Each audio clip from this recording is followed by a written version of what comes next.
Hey! Please, I may not be able to explain that in a humanly understandable way. And I feel like I don't like who you are. Hey! When I'm not there. Hey! It makes me not take anything serious. Anything that has to do with, you know, me, you, all.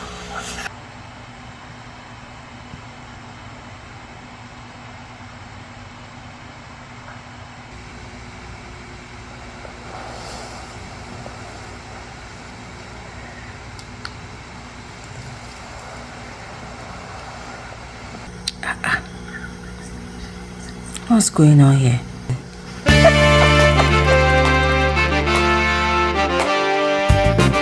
Hey! Ladies and gentlemen, what the hell? What the hell? What the actual fuck? What the fuck is Jason J doing? What is he doing?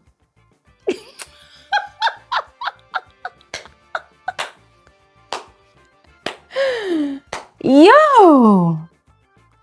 You know, I find it funny when I watch Jason J always trying to pull off a triangle, an entanglement. I always find it funny because it seems like he always ends up getting it wrong. He always does it with the wrong people. I mean, dude, where is your intuition? Where is your intuition? This guy lacks intuition. Let's call a spade a spade. He lacks intuition. You want to play a triangle? You want to play that entanglement script? You need to be able to play it with willing parties. Parties that are willing and ready to play along with you. You alone by yourself cannot be forming triangle. You're going to look crazy. You're going to look like you're just playing yourself, because that's exactly what it looks like now. It looks like Jason J is playing himself. And I know a lot of you are going to be wondering, okay, Glory, what's up with the crash out? Why are you spiraling? Ladies and gentlemen, last night, Jason J, after taking Sultana to bed in her suspiciously tipsy state, because I'm not really sure she was tipsy, because earlier she was fine, she was great, and then all of a sudden she started trying to act like she was tipsy. In fact, it's fake, I don't believe it, yeah, but whatever. So after taking Sultana to bed in her, in quote, fake tipsy state, Jason J went to crawl into Joanna's bed. Now, I do not know if he and Joanna had an agreement, maybe during the party or maybe before the party, or maybe they already had an agreement that, hey, we're going to knock tonight. We're going to knock after the party. I do not know if they already had an agreement, right? But I watched this guy crawl into Joanna's bed like a thief in the night. Not the righteous king that we all are looking forward to welcoming to the world in the Bible, in the book of Revelations. No, we're talking about a proper thief in the night. We watched how this guy crawled into Joanna's bed, lay beside her. Like the guy was acting like a thief. I'm sorry, was I like a smooth criminal? And he was there. And then he was like this. And then he was there. And there. And there. And then he leaned forward. And then he pecked her. Soft kiss. Give her a soft kiss. I don't know where he planted the kiss. Whether it's on her head or her face or her cheek. I don't know. But he gave her a peck. And then he stayed back again. And then after a while, because the guy was taking so much time, after a while, he now leaned over, he now held her, he was now cuddling her head, rubbing her back, rubbing her, and then she now started moving and reciprocating the energy. And before we knew it all, after a bit, by the time the cameras, because the cameras were just going back and forth, by the time the camera would come back, both of them were locked in together beneath the sheets, the duvet. And the way Jason J was slowly poof, poof, poof, poof, you could definitely tell that they were shagging. Yeah. If they were, all Joanna had to do was to just stay still. And then Jason J will be doing the work. So it was... And I watched these two people because it went on and on and on for a while. And then the cameras, see, whoever was on duty last night, I'll buy you a bottle of champagne when I see you. See ya, the camera person had to, pan into, like zoom into them. They had to show us so that we will see that there were movements beneath that duvet. And yes, indeed, we saw the movement. And then they showed how one person's leg moved to one side, like as if they were trying to create space for more penetration. And then it was psst, psst, psst. And then afterwards, later on, Jason J had left Joanna's bed. I think he had to rush back to Sultana's bed. So I watched that whole thing unfold. And the one question I kept on asking myself was, to what end exactly?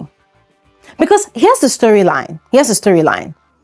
Jason J thinks that Faith has a crush on Joanna. As a matter of fact, he believes that Faith really loves or likes Joanna and probably wants to be in a ship with Joanna. That is what he believes. It's very obvious that is his belief. So every time you see Jason dancing with Joanna, rocking Joanna during the parties, touching her, doing whatever, it's very obvious that he's trying to draw a reaction from Faith.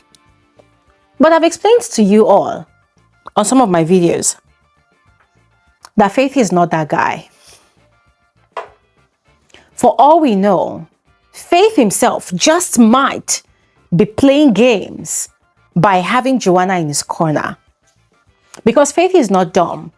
He knows that you cannot survive as a one-man squad in that house. You need someone in your corner. Even during Pepper Dem Gang season, Tacha, that was saying that she's a one-woman army, she had what's that guy's name? Sadi. She had Sadi on her side. At some point, she had Shei before Shei got offended by what God knows what and, abandoned her and turned against her. So even if you want to play a solo game, you need at least just one person that's going to always stand in as a witness for you. So for all we know, that is probably the reason why Faith has Joanna in his corner. And is going out of his way to do everything to make her comfortable, to make her happy in that house, so that she'll have his loyalty. And it's working for him. And shipping-wise, they've had that conversation. Faith has made his intentions known. That he's the type of person that just doesn't like, exclusivity in relationships. He likes an open relationship. He's polyamorous in nature. He has said it several times. And so he's never ever had issues with Joanna dancing or flirting with any other person or even Jason J himself. So Jason J does not understand this aspect of Faith and Joanna's relationship. So the fact that he keeps on going out of his way to try to provoke Faith, to try to trigger Faith, for me, it's a wasted effort. Because even the viewers are not even really seeing his effort. They're not really seeing what he's doing. And it was also very funny because last night after the evictions, of course, the whole house was left shocked and cold. Faith had boiled water. Okay, not boiled water. I think I can't remember what he did, but he had actually prepared a bath for her to go and have a bath. And I think whether he prepared food or something, but he had just prepared stuff for her to go and shower, refresh herself, and go to bed. So he was the one that ensured that she got to bed all right. So Faith had done all that and he had left her to sleep and he had gone about his business. So he had done all of that. Jason J had gone ahead to go and shag Joanna. So I watched those two people and I kept on asking myself, Jason J, to what end? Like, first time, early this season, he tried to have a triangle with Dede and Joanna. It did not work out. Why? Because he tried to do it with the wrongest person. Dede is not a person that actually gives two fucks, especially because she does not really find him attractive. So she wasn't even bothered. She wasn't even invested. Like, for her, what's my business? Like, man, do you. So he realized that that was a lost cause. And so now he's trying to do the same thing with Faith and Joanna. But Faith does not care. Hence the reason I said that this guy is always trying to do this triangle thing, this entanglement thing with the wrongest people. And it never ever works. It's always a futile effort. But anyways, guys, I don't know what you think. Let me know your thoughts in the comment section below, all right? Because in a way, Joanna too has fallen her own hand. Because this is the same person that kept on screaming the entire season. I love my individuality. I want to have my individuality. I don't want to be in any ship. I don't want to be with anybody. I don't want to do anything with anybody. Da, da, da, da. The person I want is not in this house. Da, da, da, da. Madam, see you on live TV. Oh. See you on live TV. As they give you from back, they collect. They collect. See your life on live TV. Anyways, moving on. Now, this next conversation was between Dede and Kola. Ladies and gentlemen, let me come closer. So, these two were having their usual late night conversation that is now a norm for both of them. They were having their usual late night conversations, and Kola kept on going on and on about his theories, about the extension of the show, about his inevitable eviction. He said he's going to be evicted, that this is his last night with Dede, that by today, Sunday, during the live eviction show, he's very certain that he's going to be evicted as well. Now, Dede was trying to, give him hope that, dude, you're not going anywhere. You probably will be evicted next week, but definitely not during the live eviction show this Sunday. And Kola kept on going on and on that, oh, they should bet it, that he's going to leave. He's going to leave. It was just going on and on. I know that he's trying to play reverse psychology with the organizers, but yeah, whatever. So, they were trying to settle some issue that they had. Something about Kola saying that Dede referred to him always calling his family name. Oh, I Kola or Moto Show, this and that. So she was telling him not to go on and on about family because what he is thinking is not what she meant. That she was just making a statement. But if he's going to take it that way, then she takes it back because she doesn't want them to have issues over family because she herself does not joke about her family. Now, there was something she said she was going to tell Kola, and Kola kept on insisting that she told him, and then she had gone ahead to tell him. Ladies and gentlemen, Dede shocked me. I'm going to be frank about it. She shocked me. Because right there in the dark, Dede, laying right next to Kola, told Kola that she thinks he's two-faced.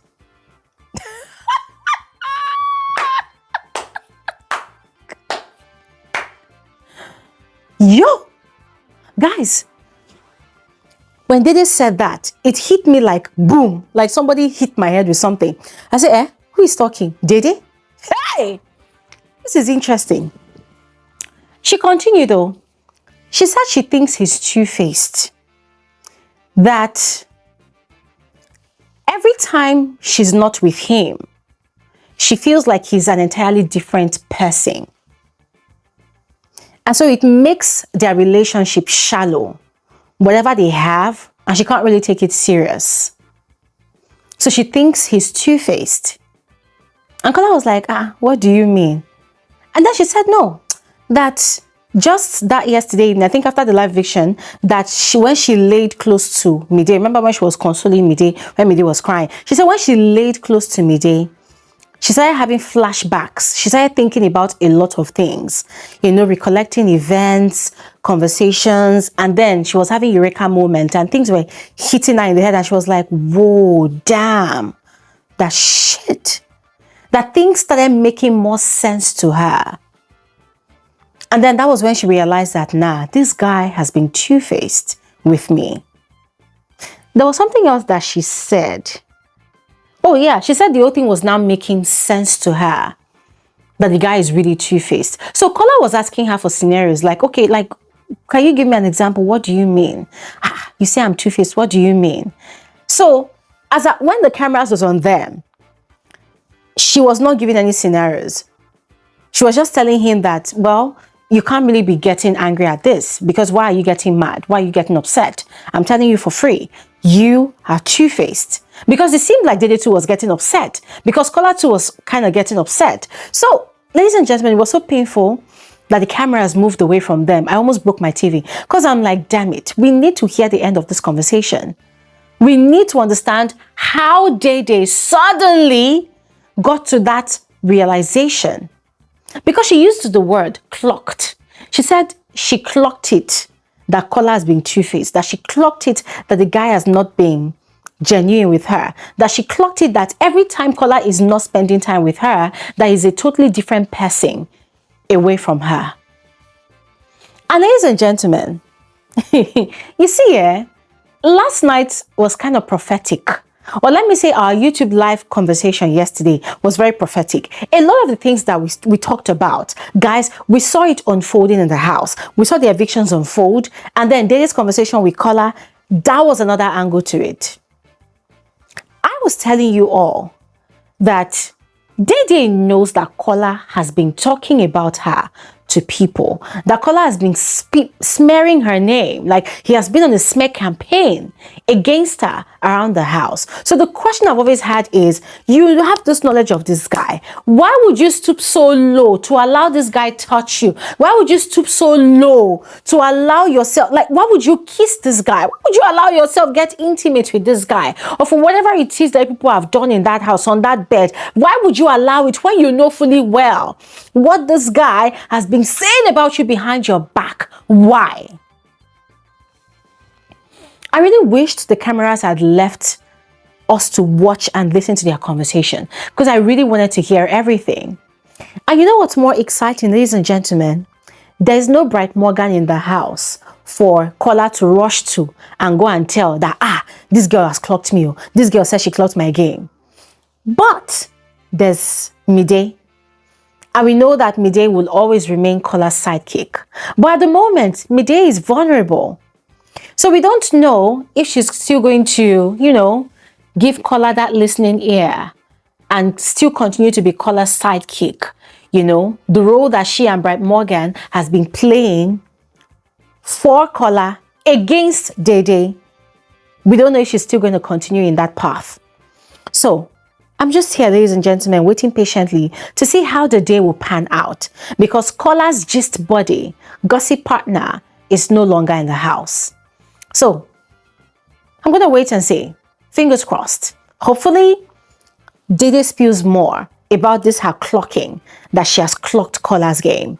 And whatever it is, if I hear anything, trust me to bring you the information. In the meantime, ladies and gentlemen, what are your thoughts?